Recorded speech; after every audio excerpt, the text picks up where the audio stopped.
मुझे मेरे दोस्त ने शहर के एक बहुत ही मशहूर कैफे में इनवाइट किया। मैंने तुरंत सोनिया को कॉल की क्योंकि मैं अक्सर नाइट पार्टी में उसके साथ ही जाता था। मैंने उससे कहा, पहले क्यों ना लॉन्ग ड्राइव पर चलें, लेकिन उसने सुनते ही साफ इनकार कर दिया। मैं बहुत हैरान हुआ क्योंकि सोनिया को लॉन्ग ड्राइव बहुत पसंद है। ऐसे में उसका इनकार मुझे बिल्कुल भी समझ नहीं आया। तो मैं हैरानी से बोला, सब ठीक तो है? आज सोनिया मैडम इनकार कर रही हैं। मैंने शरारती लहजे में कहा। मेरी बात पर वो उखड़ कर बोली, मेरी तबीयत कुछ ठीक नहीं है, मैं बस सोना चाहती हूँ। उसकी बात सुनकर मैंने तुरंत कहा, ठीक है, फिर मैं भी नहीं जाता। लेकिन मेरी बात का उसने कोई जवाब नहीं दिया और बिना बाय कहे उसने फ़ोन बंद कर दिया। तो मुझे थोड़ी सी चिंता हुई कि कहीं उसकी तबीयत ज़्यादा खराब ना हो गई हो। दिल किया कि उसके घर चला जाऊं और हाल चाल ले लूं, लेकिन फिर पार्टी में लेट हो जाता, इसलिए इरादा बदल दिया। मैंने सोचा कि पार्टी से जल्दी निकलकर सोनिया के घर चला जाऊंगा। ये ख्याल मुझे बिल्कुल ठीक लगा और मैं अपनी तैयारी करने लगा। पार्टी शहर के बहुत ही अच्छे कैफे में रखी गई थी। जब मैं अपनी धुन में गाड़ी की चाबी उंगली में घुमाते हुए कैफे के अंदर दाखिल हुआ तो रंग बिरंगी लाइटों के सैलाब में हल्की हल्की हंसी मजाक और खूबसूरत म्यूजिक ने मेरा मूड बहुत अच्छा कर दिया। पार्टी के माहौल में हर तरफ खुशबू फैली थी। म्यूजिक की रोमांटिक धुनें हवा में लहरा रही थीं और लोग बेफिक्र होकर एक दूसरे की कंपनी एंजॉय कर रहे थे।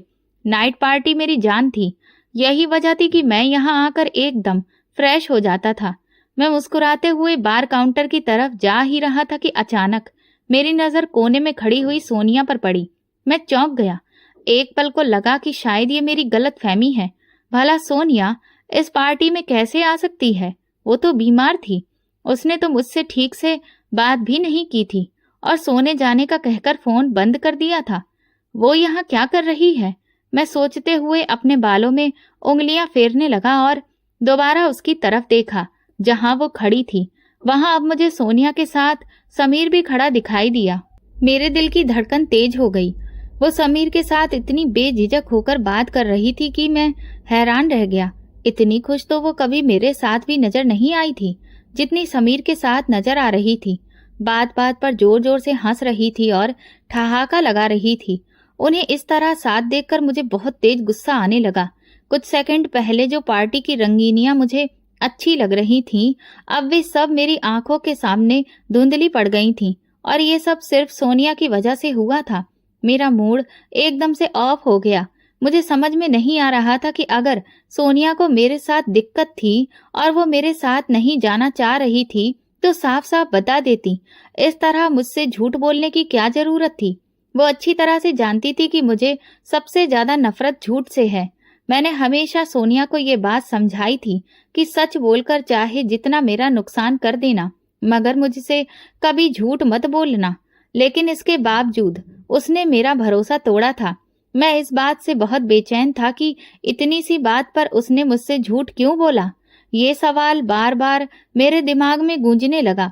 मैं जानता था कि मेरा गुस्सा बहुत बुरा असर दिखाता है, इसलिए मैंने खुद को संभालने की कोशिश की और धीरे धीरे कदम बढ़ाता हुआ सोनिया के पास जा पहुंचा।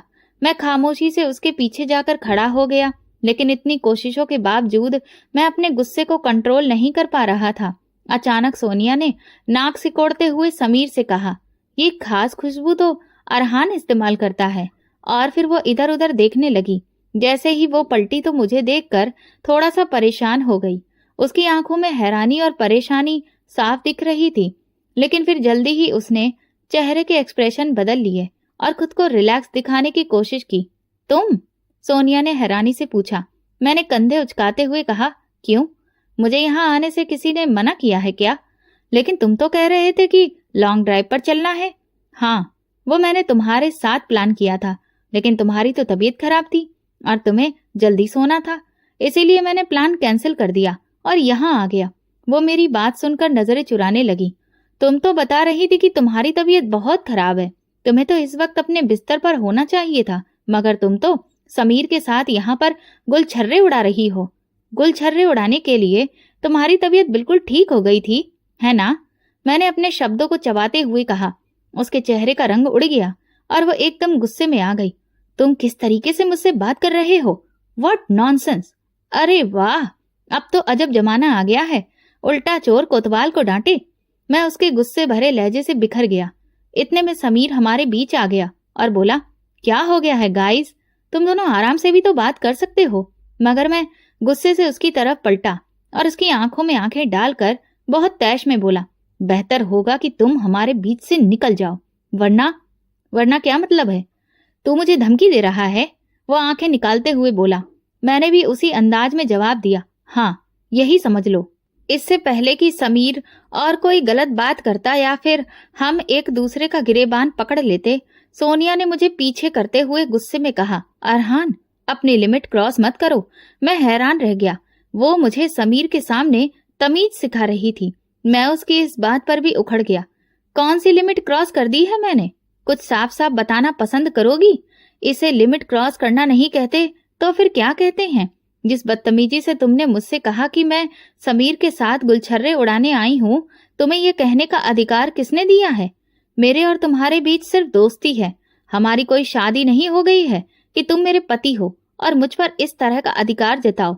और ना ही मैं तुम्हारी कोई प्रॉपर्टी हूँ कि तुम्हारी मर्जी के बिना कहीं जा नहीं सकती। मेरा दिल करेगा तो मैं किसी से भी बात करूंगी, पार्टी में जाऊंगी, हर जगह। तुम्हारा छल्ला बनने का मुझे कोई शौक नहीं है। आइंदा जब मुझसे बात करो तो सोच समझकर किया करो कि किससे बात कर रहे हो। सोनिया की ये बात सुनकर मैं संजीदा अंदाज में हंसते हुए बोला, तुम्हें तो बहुत बड़ी बड़ी बातें करनी आती हैं। मेरे ख्याल में अगली बार कॉलेज की डिबेट में जरूर हिस्सा लेना चाहिए। लेकिन मेरी बात का जवाब देने की बजाय सोनिया चुपचाप दूसरी ओर देखने लगी।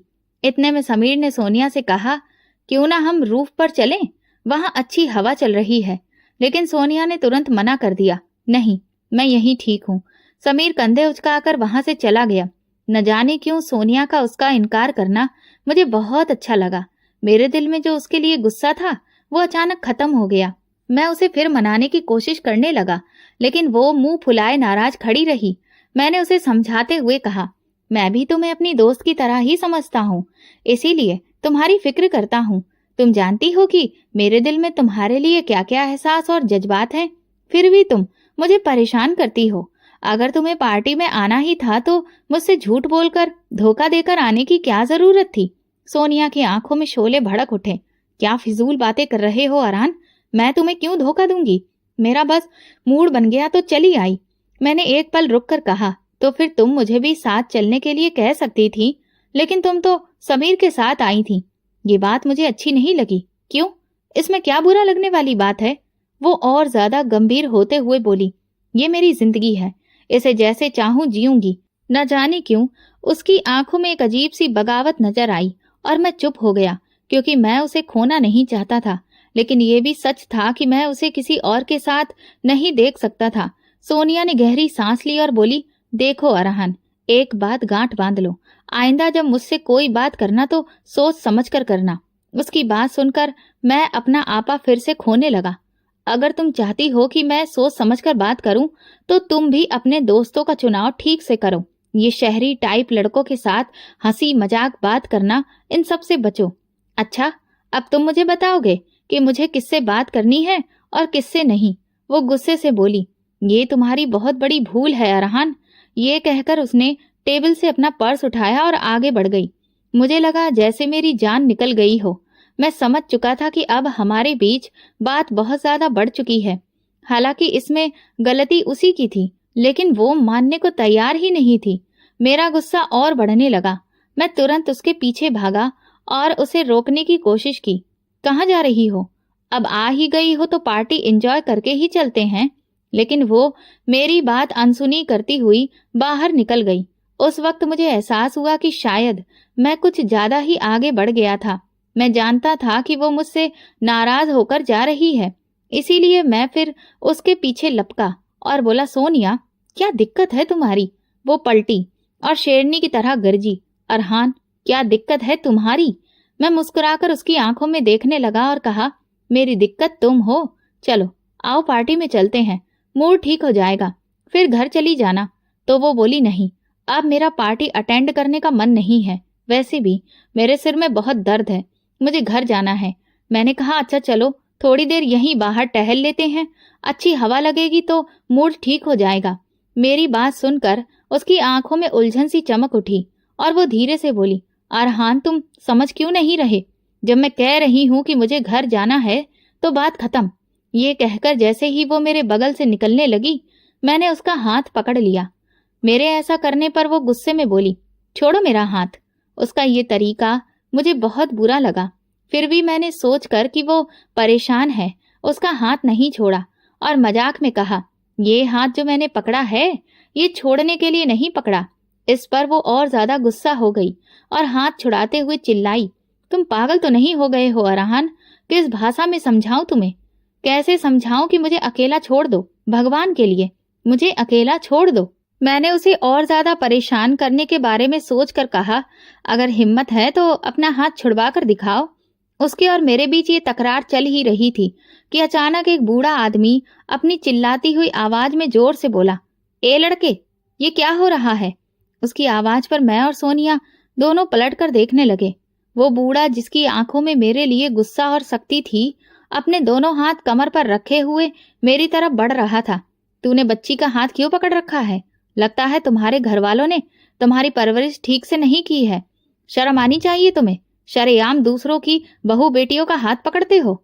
तुम लोगों की आंखों में शर्म भी मर चुकी है। कितने बेशर्म हो तुम, उसने गुस्से से कहा। मेरे साथ साथ सोनिया भी हैरान होकर उस बूढ़े की तरफ देखने लगी। सोनिया का हाथ अभी भी मेरे हाथ में ही था।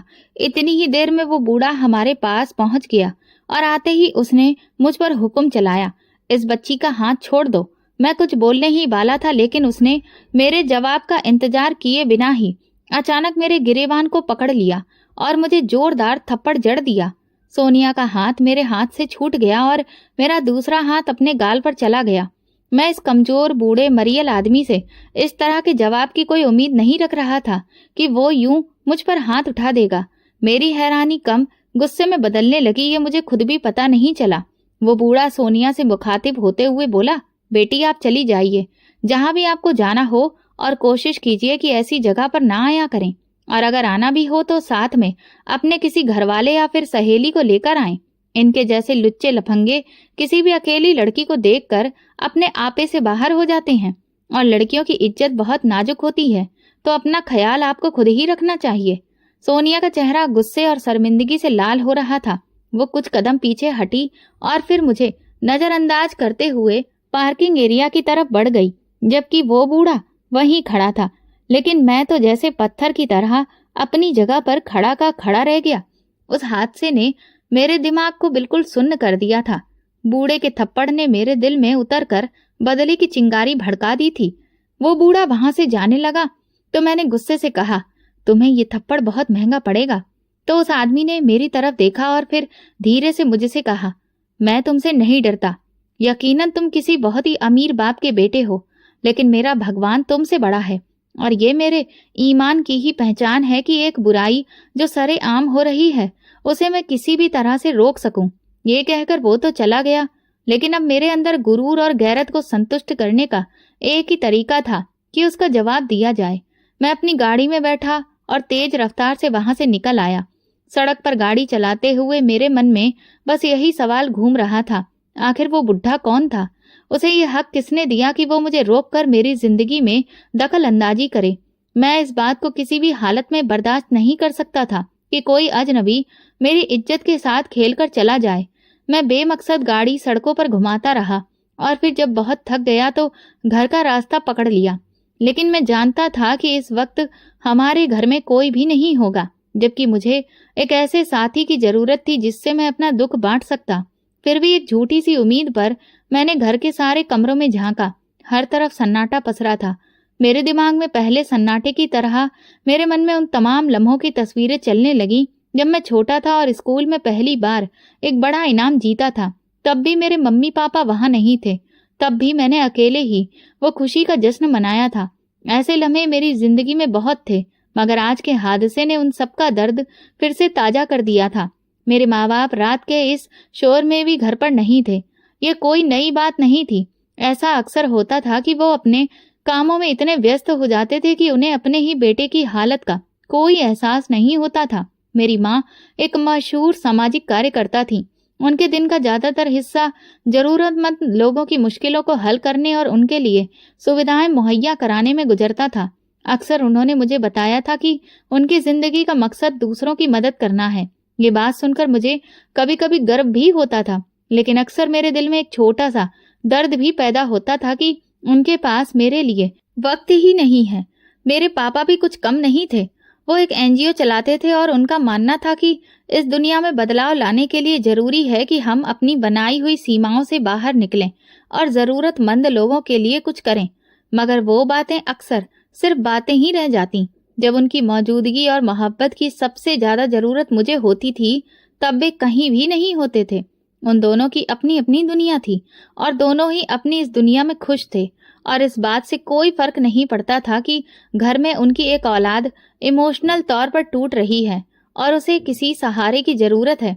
मैं उस वक्त बहुत ज्यादा इमोशनल सपोर्ट चाहता था।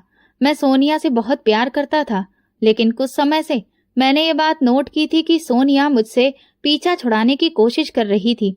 वो मेरी मोहब्बत का जवाब मोहब्बत से नहीं देती जैसे पहले दिया करती थी, और मुझे यही समझ नहीं आ रहा था कि वो ऐसा क्यों कर रही है। अगर अभी इस वक्त मेरे माँ बाप मेरे लिए अवेलेबल होते तो मैं उनसे सलाह लेता कि मुझे इस मोड़ पर क्या करना चाहिए। एक ऐसी लड़की जिसे मैं दिलो जान से चाहता हूँ, जिसके बिना रहने के बारे में मैं सपने में भी नहीं सोच सकता, वो अब मेरे अलावा किसी और से बात करने में ज्यादा ध्यान दे रही है, और यही बात मेरे लिए बर्दाश्त करना मुश्किल हो रहा था। और आज तो दो दो बातें मेरे लिए बर्दाश्त से बाहर हो गई थीं। एक सोनिया का व्यवहार जो मेरी समझ से ऊपर जा रहा था, और दूसरा वो बुढ़ा जिसने मेरे मुंह पर थप्पड़ मारा, ये जाने बिना कि मैं कौन हूं या सोनिया के साथ मेरा कितना करीबी रिश्ता है। उस आदमी का थप्पड़ याद आते ही मेरा हाथ अपने आप ही मेरे गाल पर चला गया, लेकिन मुझे अचानक एक पल को ख्याल आया कि वो आदमी तो एक अजनबी था। उसे मेरे और सोनिया की नजदीकियों के बारे में कुछ भी नहीं पता था। उसे नहीं पता था कि हम कितने अच्छे दोस्त हैं, और मैं मजाक मजाक में ही उसका हाथ पकड़ के रखा था। लेकिन सोनिया, वो तो ये बात बहुत अच्छे से जानती थी ना, तो उसने उस बूढ़े आदमी से कुछ भी क्यों नहीं कहा? उसने उस आदमी को ये बताने की कोशिश क्यों नहीं की कि ये मेरा दोस्त है? अगर उसने मेरा हाथ पकड़ भी लिया है तो तुम्हें क्या तकलीफ है? लेकिन वो चुपचाप उस आदमी की तरफ देखती रही जैसे उसकी एहसानमंद हो। इस ख्याल के आते ही मेरा दिमाग घूमने लगा। मेरी बेचैनी अब पहले से और भी ज्यादा बढ़ गई। मुझे रह रहकर उस आदमी पर गुस्सा आने लगा, बल्कि सच कहूं तो सोनिया का गुस्सा भी मुझे उस बूढ़े पर निकालने का दिल चाह रहा था। नफरत और बदले की आग मेरे अंदर जलने लगी। आज का दिन मेरे लिए बहुत भारी था। बूढ़े के थप्पड़ और सोनिया की बेरुखी ने मेरे दिल में एक गहरी चोट लगा दी थी। मैं इस बारे में बात करना चाहता था, लेकिन किससे बात करता? यहाँ तो मैं अकेला था। मैं सोफे के कोने में बैठकर सोचने लगा।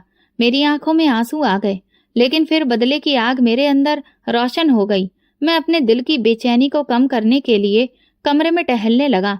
रात का न जाने कौन सा पहर था जब मेरे माँ बाप घर वापस आए। मैं तुरंत अपने कमरे से बाहर निकला और तेजी से उनकी तरफ बढ़ा।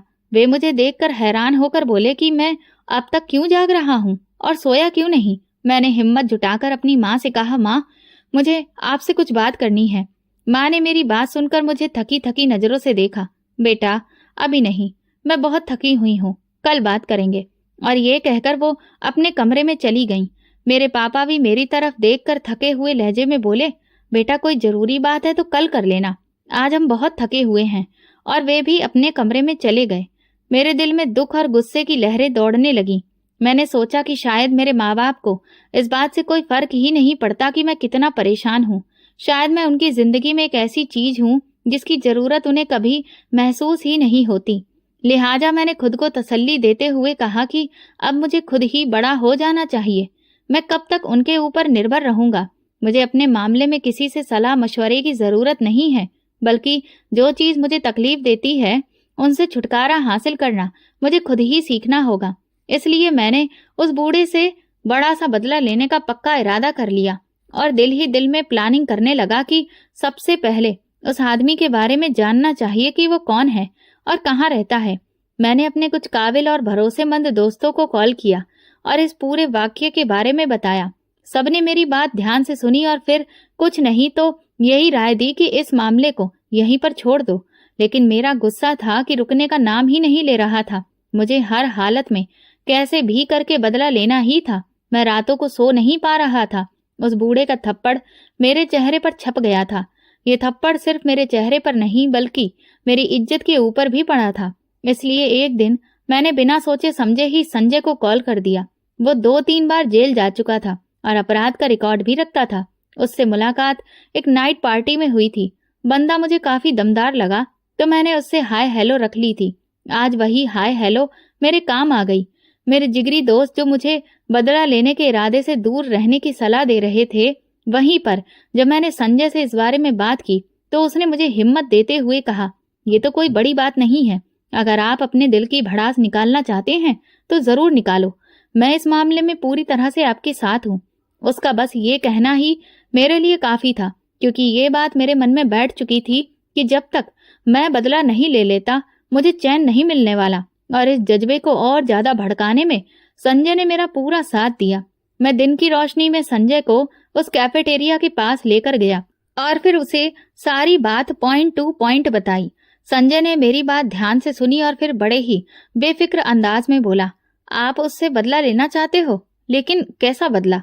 क्या आप उसे कोई नुकसान पहुंचाना चाहते हो?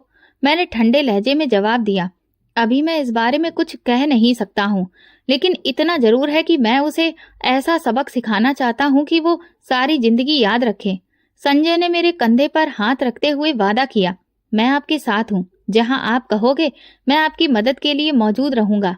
हमने फिर ये डिसाइड किया कि उस बूढ़े की निगरानी करेंगे, उसके रोजाना के रूटीन पर नजर रखेंगे ताकि हमें उसकी कमजोरी का अंदाजा हो और किसी मौके पर उसके खिलाफ कोई कदम उठाने का मौका मिल सके। अगले दिन से हमने बूढ़े की हर एक एक्टिविटी पर नजर रखना शुरू कर दी। वो सुबह एक स्कूल में जाता था और फिर वहां बच्चों को पढ़ाता था और शाम को घर चला जाता था। रोजाना का यही रूटीन था। हम दोनों एक कैफेटेरिया में बैठकर उसे देखते और वक्त वक्त के साथ उसकी हर एक हरकत पर नजर रखते। शुरू शुरू में कुछ खास तो सामने नहीं आया, मगर फिर एक दिन हमें एक ऐसा मौका मिला जिसने हमारे इरादों को एक नया मोड़ दे दिया। एक दिन जब हम कैफेटेरिया में बैठे थे तो वो टीचर विनोद अपने स्कूल से बाहर निकला और उसके साथ में एक लड़की भी थी जिसने अपने चेहरे को दुपट्टे से कसकर बांध रखा था। उसके चेहरे से आंखों के सिवा कुछ भी नजर नहीं आ रहा था। वो दोनों स्कूल के सामने कुछ देर रुके। टीचर ने उसके सर पर प्यार से हाथ रखा और मुस्कुराते हुए कुछ बातें की। ये नजारा हमारे लिए हैरान कर देने वाला था। संजय ने मेरी तरफ देखा और कहने लगा, क्या ये इसकी कोई स्टूडेंट हो सकती है या शायद कोई करीबी रिश्तेदार? ये इसकी बेटी तो नहीं है कहीं? मैं संजय की बात सुनकर एकदम से चौंक गया और उसकी तरफ पलटकर देखा। संजय की बात मेरे दिमाग में जाकर अटक गई। मैंने दोबारा पलटकर लड़की की तरफ देखा। वो अब उसके पास से जा चुकी थी और बस स्टॉप की तरफ उसने रास्ता मोड़ लिया। टीचर की बेटी, मैंने धीरे से कहा। अगर ये लड़की टीचर की बेटी है तो फिर बदले का इरादा तो साफ हो गया ना। ये ख्याल आते ही मेरे चेहरे पर एक जहरीली मुस्कुराहट फैल गई और संजय भी मेरे इरादे को भांपते हुए मेरी तरफ मुस्कुराकर देखने लगा। अगले कुछ दिन हमने उस लड़की की सख्त निगरानी करना शुरू कर दी। हर सुबह उसे टीचर के साथ स्कूल से निकलते हुए और कुछ दूरी पर बस स्टॉप तक जाते हुए देखा। फिर अकेले बस में सवार होकर वो चली जाती। हमने वक्त नोट कर लिया था कि वो कब यहाँ से गुजरती है और कब हमें उसे अपने कब्जे में लेना है। उस टीचर विनोद के थप्पड़ ने मेरे अंदर एक ऐसी आग भड़का दी थी जिसे बुझाने का भी एक ही रास्ता था कि किसी तरह उसकी बेटी के साथ मुलाकात और जान पहचान बढ़ाई जाए और उसे फिर मोहब्बत के जाल में फंसाकर उसे ऐसा बदला लिया जाए कि वो टीचर दोबारा किसी के भी मुंह पर थप्पड़ मारने की हिम्मत भी ना करे। 1 हफ्ते की कड़ी निगरानी से मैं ये बात तो समझ गया था कि टीचर इस स्कूल के बगल में ही रहता है और उसका परिवार भी यहीं पर है और ये लड़की जिसे इसका गहरा रिश्ता है वो यकीनन इसकी बेटी ही होगी, क्योंकि ये लड़की जब सुबह निकलती थी तो शाम को वापस उस स्कूल में आती जाती रहती थी और वो भी उनके साथ ही रहती थी। इसके अलावा मैंने उन दोनों बाप बेटी को कहीं और भी आते जाते नहीं देखा। अब मुझे सिर्फ ये जानना था कि वो लड़की कहाँ जाती है, क्या करती है और उसका रूटीन क्या है। मैंने ये भी महसूस किया कि वो बहुत मासूम और खामोश स्वभाव की लड़की थी। शायद उसने कभी किसी गैर इंसान से बात भी नहीं की हो। यही तो वो बात थी जो मुझे उस लड़की की तरफ खींच रही थी। मैंने उसके मामले को जब अच्छी तरह से समझ लिया तो मेरी जान में कुछ बातें आईं, जिनमें से ये एक थी कि वो एक गर्ल्स स्कूल में टीचर है और रोज सुबह वहीं पर पढ़ाने के लिए जाती है और शाम से जरा पहले वो अकेली वापस आ जाती है। एक दिन जब मैंने उसे अपने स्कूल जाने के लिए निकलते देखा तो मैं भी उसके पीछे पीछे चलने लगा और उसे एक दो आवाज दी। उसने पलटकर देखा, मगर किसी भी बात का जवाब दिए बिना ही वो तेज तेज कदमों से चलती रही। उसके इस तरह से खामोश रहने और नजरअंदाज करने से मेरे अंदर गुस्सा और ज्यादा भड़क गया था। मैं सोचने लगा कि आखिर मैं कब तक इस तरह से इसके पीछे पीछे भागता रहूंगा। संजय ने भी एक दिन परेशान होकर मुझसे कहा कि इस मामले का कुछ और हल भी तो निकल सकता है, लेकिन इस पर मेरा दिल नहीं माना। लेकिन एक दिन जब अपने घर से निकली वो और अपने रोज के रास्ते पर जाने की जगह वो एक गली में मुड़ गई जिसका दूसरा सिरा बाजार की तरफ जाता था, तो मैं ये देखकर बहुत खुश हो गया कि आज वो बाजार जा रही है। यकीनन आज तो मुझे उससे बात करने का ज्यादा मौका मिल जाएगा। मैं भी धीरे धीरे उसका पीछा करने लगा।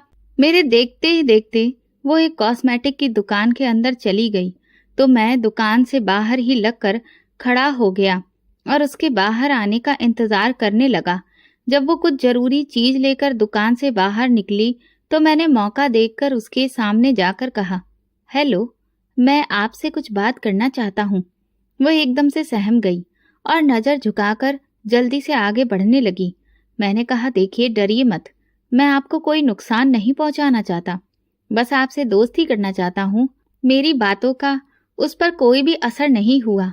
वो तुरंत वहां से तेज तेज चलने लगी। उसके चेहरे पर छाई हुई बेचैनी मुझे दुपट्टा लपेटने के बावजूद भी छुप नहीं पा रही थी। लेकिन मैंने हिम्मत नहीं हारी और फैसला किया कि एक ना एक दिन तो उसे मैं अपनी तरफ खींच के ही रहूंगा। अगले दिन वो जैसे ही बाहर निकली मैंने उसके पीछे चलना शुरू कर दिया और लगातार उससे बात करने की कोशिश करने लगा। देखिए, मुझे आपकी खामोशी बहुत पसंद आई है। ऐसी लड़कियां बहुत कम मिलती हैं, मैंने कहा, लेकिन उसने कोई जवाब नहीं दिया। उसका ये ठंडा रवैया मेरे लिए एक चैलेंज बन गया था।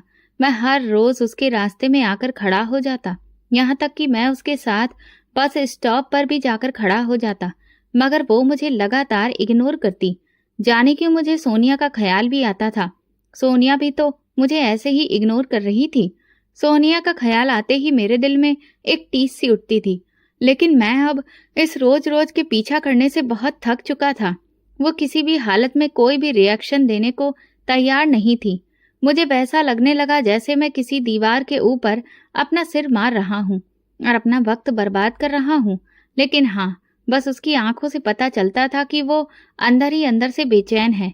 जब मैंने देखा कि पीछा करने का कोई खास फायदा नहीं हो रहा और ना ही वो मेरी बात सुन रही है, तो एक दिन मौका को गवाए बिना मैंने उसका रास्ता रोक लिया और बड़े ही नरमी से उससे बात करते हुए कहा, मैंने जब से आपको देखा है मेरा दिल आप पर मर मिटा है। मैं जब तक आपको देख ना लूं मुझे चैन नहीं आता। मैं इतने दिनों से आपके पीछे पीछे आ रहा हूँ, लेकिन आपने मुझे कभी भी कोई वैल्यू नहीं दी। कभी तो मेरी किसी बात का जवाब दे दीजिए। मेरी बात सुनकर उसने पहली बार मेरी तरफ नजर उठाकर देखा तो उसकी आंखों में मुझे बहुत ज्यादा बेबसी नजर आई। मैं फिर से मासूम सूरत बनाकर उससे कहा, आप मुझसे दोस्ती करेंगी? भरोसा करिए, मैं आपको बहुत खुश रखूंगा। उसकी आंखों से अंदाजा हो गया था कि वो मुझसे बहुत बुरी तरह से डर गई है और यही वजह थी कि वो आगे जाने की जगह अपने घर की तरफ वापस मुड़ गई। उस घर की तरफ जाते देखकर मेरा दिमाग गुस्से से भरने लगा। आखिर कितने दिन तक मैं उस लड़की के पीछे पागलों की तरह फिरता रहूंगा। मैं गुस्से में घर जाने की जगह कैफेटेरिया में आकर बैठ गया और अपने लिए कॉफी का ऑर्डर दिया। मुझे आज फिर सोनिया बहुत ज्यादा याद आई तो मैंने उसे कॉल मिलाई, लेकिन वो बार बार काट देती थी। इससे मुझे और ज्यादा झुंझलाहट होने लगी। मैंने अपनी कॉफी खत्म की ही थी कि अचानक सोनिया समीर के साथ इस कैफे के अंदर दाखिल होती हुई दिखाई दी। गुस्से से मेरी कनपटी जलने लगी। मैं जिस टेबल पर बैठा था वो कैफे के पिलर की आड़ में थी, इसीलिए कैफेटेरिया में दाखिल होते हुए मुझ पर डायरेक्ट उसकी नजर नहीं पड़ सकती थी। लेकिन मैं दरवाजे से आने वाले हर इंसान को बहुत आसानी से देख सकता था। थोड़ी देर बाद मैंने फिर कॉल की तो उसने कॉल उठा ली। मैंने उससे पूछा कि वो कहाँ है, तो वो कहने लगी कि मैं इस वक्त घर पर हूँ। मेरे घर में कुछ मेहमान आए हुए हैं और उनके साथ मैं बहुत बिजी हूँ। जबकि वो ठीक मेरे सामने ही समीर के साथ बैठकर आराम से कॉफी पी रही थी। उसका झूठ दूसरी बार मैंने पकड़ा था। भगवान जाने इससे पहले वो मुझसे कितनी ही बार झूठ बोल चुकी थी।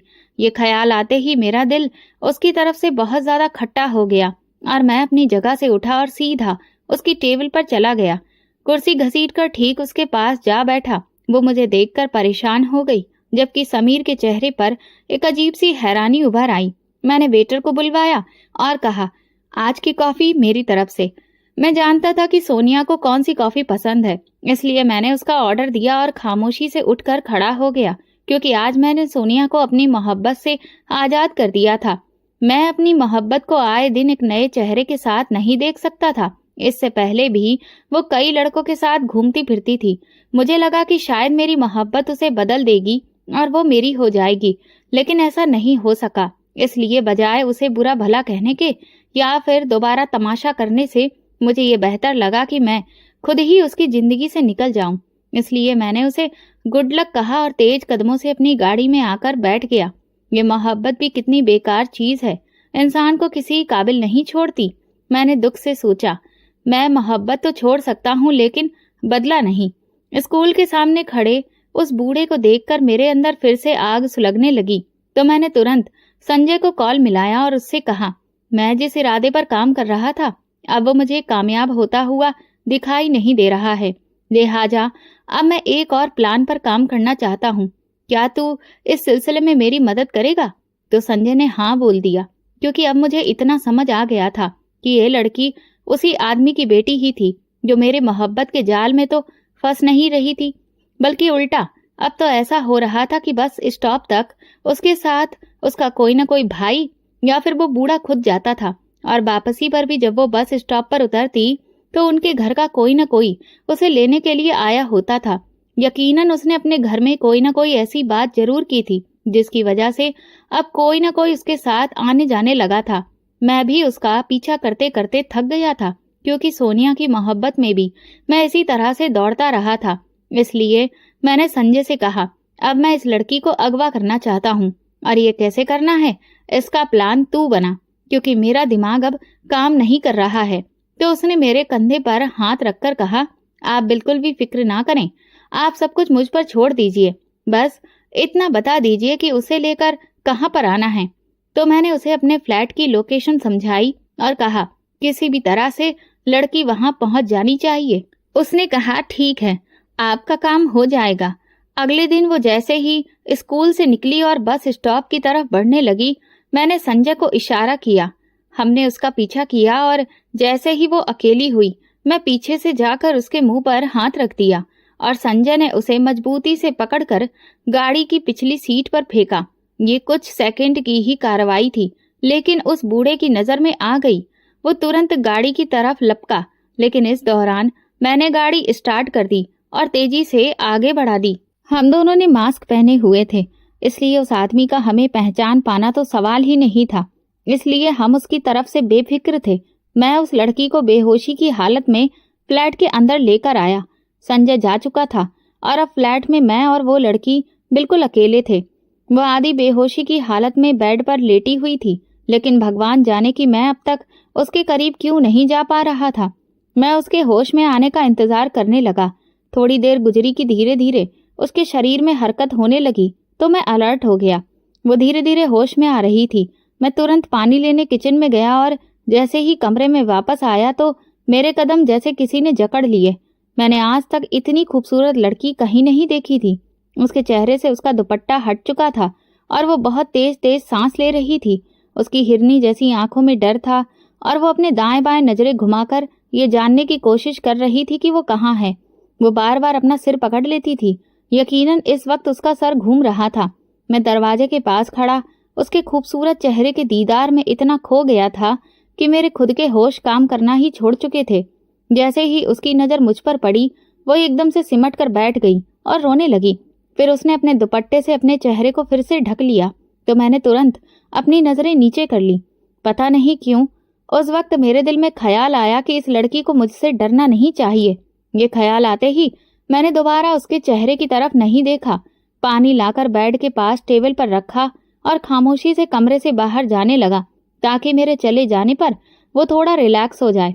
लेकिन मैं दरवाजे के पास पहुंचा ही था कि उसने मुझे आवाज दी, कौन हो तुम?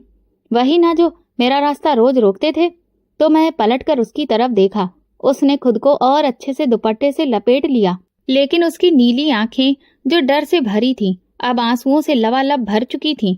उसकी आंखों में आंसू देखकर मेरा दिल कटसा गया। मैंने धीरे से सिर हिलाकर कहा, हाँ मैं वही हूँ। तुम तो मुझसे मोहब्बत के दावे करते थे ना। तुम्हारे लिए क्या मोहब्बत का मतलब यही है कि अगर कोई मना कर दे तो उसे जबरदस्ती उठाकर बेइज्जत कर दो? वो बहुत ही कड़क लहजे में बोली। तो मैं उसकी खूबसूरत आवाज सुनकर शर्मिंदा सा हो गया। सच्चाई ये नहीं है, मैंने तुरंत गंभीर लहजे में धीरे से कहा। तो उसकी आंखें हैरानी से फैल गईं और वो बेड से उतरकर दीवार का सहारा लेकर खड़ी हो गई। अच्छा तो फिर बताओ हकीकत क्या है? मैंने उससे कहा, मुझे बदला लेना था, ये उसी का नतीजा है। तो वो हैरान होकर मेरी तरफ देखती रही। बदला? किससे लेना था तुम्हें? मैंने नजरें उठाए बिना दूसरी तरफ देखते हुए कहा, तुम्हारे बाप ने मेरे मुंह पर थप्पड़ मारा था, इसीलिए मैंने ये फैसला किया था कि तुम्हारे बाप को इस थप्पड़ का मजा जरूर सिखाऊंगा। वो मेरी बात सुनकर डर से कांपने लगी। फिर उसने कमरे से भागने की कोशिश की तो मैंने उसे पकड़ लिया और गुस्से से कहा, खबरदार जो इस कमरे से बाहर निकलने की कोशिश की, वरना मुझसे बुरा कोई नहीं होगा। वो जोर जोर से पागलों की तरह चिल्लाने लगी। मुझे उस पर इतना गुस्सा आया कि मैंने अपना हाथ उसके मुंह पर थप्पड़ मारने के लिए उठाया ही था कि उसने अपने नाजुक हसीन हाथ मेरे आगे जोड़ दिए। मुझे जाने दो, मुझ पर तरस खाओ, मैं पहले ही बहुत दुखों की मारी हूँ। तुम जिसे मेरा पिता समझकर मुझसे बदला ले रहे हो, वो मेरे पिता नहीं हैं, बल्कि मेरे चाचा हैं। मेरे माँ बाप तो एक हादसे में इस दुनिया को छोड़कर चले गए थे। मैं एक अनाथ लड़की हूँ। पहले ही मेरी चाची मेरी वजह से चाचा से बहुत लड़ती रहती है कि इसे घर से निकाल दो, हम अपने बच्चों का खर्चा उठाएं या फिर इसका। वो मुझे बहुत परेशान करती हैं और अब इस घटना के बाद तो उन्हें एक और मौका मिल जाएगा। प्लीज मुझे वहां छोड़ आओ, अभी किसी को कुछ भी पता नहीं चला होगा। मैं पलटकर उसकी तरफ देखने लगा। उसकी नीली आंखों में एक उम्मीद थी कि मैं उसकी बात मान जाऊंगा। उसकी और मेरी जिंदगी एक जैसी थी। वो बिना माँ बाप के पली थी और मैं माँ बाप के होते हुए भी अकेला पला था। हमारी कहानी लगभग एक जैसी थी। शायद इसी वजह से मेरे दिल में बदले की आग ठंडी पड़ गई। मैंने कहा, ठीक है चलो, मेरे साथ चलो। मैंने उसे गाड़ी में बिठाया और इज्जत से उसके घर जाकर छोड़ दिया। फिर खुद कैफेटेरिया चला गया। लेकिन मैं नहीं जानता था कि मेरी वजह से उस लड़की पर अब क्या कयामत टूटेगी। मैं अभी वहां पर बैठा ही था कि तभी अचानक मुझे तेज तेज चीखने चिल्लाने की आवाज सुनाई दी। जब मैंने पलटकर पीछे देखा तो वहां का नजारा देखकर मेरे होश उड़ गए। उस लड़की की चाची ने उसे बहुत जोर से धक्का देकर घर से बाहर फेंक दिया था। वो लड़की धड़ाम से जाकर बाहर गिरी, जिससे उसकी बांह छिल गई और खून निकलने लगा। वो घर के बाहर गिरी पड़ी थी और तभी उसकी चाची ने एक छोटा सा थैला उसके मुंह पर फेंका। वो बहुत बुरी तरह से रो रही थी और घर के अंदर जाने की कोशिश कर रही थी, लेकिन उसे फिर से किसी ने धक्का देकर बाहर फेंक दिया। कॉफी का पहला घूंट लेते हुए जब मेरी नजर उस पर पड़ी तो मेरे पैरों तले से जमीन खिसक गई। हे भगवान, ये लड़की दरवाजे पर इस तरह से पड़ी हुई रो क्यों रही है? अभी तो ठीक ठाक अंदर गई थी। क्या इसके चाचा ने इसे अंदर नहीं आने दिया? मैं तुरंत कैफेटेरिया से बाहर निकला कि तभी मैंने उसकी चाची को उसे पीटते हुए देखा।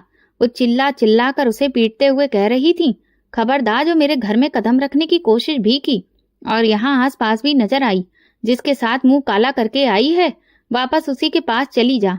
मेरी भी जवान बेटियां हैं, मैं तेरी वजह से उनका भविष्य दांव पर नहीं लगा सकती। वो बेचारी लड़की रो रो कर अपनी बेगुनाही साबित करने की कोशिश कर रही थी, लेकिन उसकी चाची को उस पर जरा भी रहम नहीं आया और उसने दरवाजा बंद कर दिया। फिर वो लड़की अपना बैग उठाकर आसपास देखने लगी। उसके पास से गुजरते हुए कई मर्द उसे घूर घूर कर देख रहे थे। ये सब देखकर मुझसे रहा नहीं गया, लेकिन मुझे समझ में नहीं आ रहा था कि मैं क्या करूं। रात का अंधेरा छा चुका था और यह अंधेरा उसे भी बुरी तरह डरा रहा था। वो अंधेरे रास्ते की तरफ निकल गई। शायद उसे पता भी नहीं था कि वो कहाँ जा रही है। मैं भी उलझन में वहीं खड़ा रहा और सोचने लगा कि ये सब क्या हो गया। मैं अभी अपनी सोच में डूबा ही हुआ था कि तभी अचानक सड़क से एक तेज रफ्तार गाड़ी निकली और उसमें से लड़कों के हूटिंग करने की आवाजें आ रही थीं। मैंने जैसे ही उन्हें देखा, मैं पहचान गया। इनमें से कई लड़के उन क्लब्स में आते थे जहां मैं जाया करता था, और ये लड़के शरीफ नहीं थे। ये लड़कियों के साथ सिर्फ टाइम पास करते थे और उन्हें खिलौना समझते थे। वो उसी रास्ते की तरफ गए जिधर वो लड़की कुछ देर पहले गई थी। ये देखकर न जाने क्यों मेरे शरीर में अचानक से बिजली दौड़ गई और मैं भी अपनी गाड़ी में बैठकर उस रास्ते पर निकल गया। जैसे ही मैं कुछ दूर पहुंचा, सामने का नजारा देखकर मेरे होश उड़ गए। वो लड़के उस लड़की को जबरदस्ती अपनी गाड़ी के अंदर खींच रहे थे और वो अकेली ही उनसे खुद को बचाने की कोशिश कर रही थी। मैं तुरंत गाड़ी से निकला और उनमें से दो के मुंह पर कसकर घूंसा जड़ दिया, जिससे वे घबरा गए। और ये सोचकर कि कहीं उनकी करतूत पुलिस तक न पहुंच जाए, तुरंत गाड़ी में बैठकर वहां से भाग खड़े हुए। वो लड़की वहीं सड़क पर बैठ गई और फूट फूट कर रोने लगी। मैंने उससे कहा, मैं जानता हूं कि ये सब मेरी वजह से हुआ है, इसीलिए तुम प्लीज मुझे एक मौका दो। मैं ही इस सब को ठीक कर दूंगा। शायद उसके पास भी अब और कोई सहारा नहीं था, इसलिए जब मैंने उसका बैग उठाया तो वो चुपचाप मेरे साथ आकर गाड़ी में बैठ गई। आंसू लगातार उसके गालों पर बह रहे थे और ये सब देखकर मुझे लग रहा था कि जैसे मेरा दिल कट रहा हो।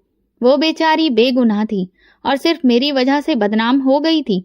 गाड़ी चलते चलते न जाने मेरे मन में क्या ख्याल आया कि मैंने उसकी तरफ मुड़कर कहा, मुझसे शादी करोगी? तो वो हैरानी से मेरी तरफ देखने लगी। मैंने कहा, मैं तुम्हारे साथ एक पवित्र रिश्ता रखना चाहता हूँ और शादी से बढ़कर कोई रिश्ता पवित्र नहीं है। तो उसने सर हिलाकर अपनी स्वीकृति दे दी। अगले ही दिन हमने कोर्ट मैरिज कर ली और मैं उसे घर ले आया। मैंने सोच लिया था कि उसकी जिंदगी जो मेरी वजह से इतनी मुश्किलों का शिकार हुई थी, अब मैं उसे खुशियों से भर दूंगा। वो भी एक बहुत ही बड़े दिल वाली लड़की साबित हुई। मेरी पत्नी बनने के बाद उसने मेरी सारी गलतियों को माफ कर दिया और मुझे वो प्यार दिया जो कभी मेरे माँ बाप से भी नसीब नहीं हुआ था। जो वफादारी मैं अब तक सोनिया में ढूंढता रहा, वो मुझे मेरी पत्नी से मिली। पहले तो मेरे माँ बाप को इस रिश्ते से ऐतराज हुआ, लेकिन जब मैंने अपनी पूरी गलती उनके सामने साफ तौर पर रख दी, तब उन्होंने भी मेरे फैसले को बिल्कुल सही ठहराया। सच कहूं तो ये सब जो कुछ भी हुआ वो था तो गलत, लेकिन इसका अंजाम मुझे मेरी सच्ची खुशियों से मिला। हाँ, मेरे मन में ये बात जरूर रहती थी कि शायद मेरी पत्नी मुझसे वैसे प्यार नहीं करती जिसे मैं सच्चा कह सकूं, लेकिन जल्दी ही वो दिन भी आया जब उसने खुद मुझे अपनी मोहब्बत का इजहार किया। और फिर उस दिन को सेलिब्रेट करने के लिए मैं उसे शाम को डिनर डेट पर ले जाने लगा। लेकिन जैसे ही हम तैयार होकर बाहर निकल रहे थे, तभी सोनिया बहुत बुरी हालत में अंदर दाखिल हुई। वो पहले तो नाराज होने लगी कि मैंने किसी और से शादी कैसे कर ली। जब मैंने उसे उसकी एक एक हरकत बताई, तब उसे खुद पर शर्मिंदगी हुई और वो अपने किए पर माफी मांगने लगी। वो कहने लगी, मैं भटक गई थी, मेरी आंखों पर लालच की पट्टी बंधी थी। मुझे लगा समीर तुमसे ज्यादा पैसे वाला है और वो मुझे वो सारी खुशियां देगा जो तुम नहीं दे सकते, लेकिन वो तो सिर्फ टाइम पास कर रहा था, मेरे साथ ही नहीं कई और लड़कियों के साथ भी। अब मुझे अपनी गलती का एहसास हो गया है। प्लीज तुम मुझे माफ कर दो, इस लड़की को तलाक दे दो और मुझसे शादी कर लो। मैंने उससे कहा, शादी कोई बच्चों का खेल नहीं है। अब मैं तुमसे नहीं, अपनी पत्नी से बहुत प्यार करता हूँ और मरते दम तक करता रहूंगा, इसलिए आज के बाद अपनी शक्ल भी मत दिखाना। ये कहते हुए मैं अपनी पत्नी का हाथ पकड़कर गाड़ी में बैठा और वहां से निकल गया और पीछे सोनिया फूट फूट कर रोती रह गई। तो दोस्तों, अगर आपको हमारी कहानी पसंद आई हो तो कमेंट करके ज़रूर बताएं। वीडियो को लाइक करें और ज़्यादा से ज़्यादा शेयर करें। अगर आप मेरे चैनल पर नए हैं तो नोटिफिकेशन बेल को ज़रूर दबा दें ताकि अगली अपडेट सबसे पहले आपको मिले। धन्यवाद।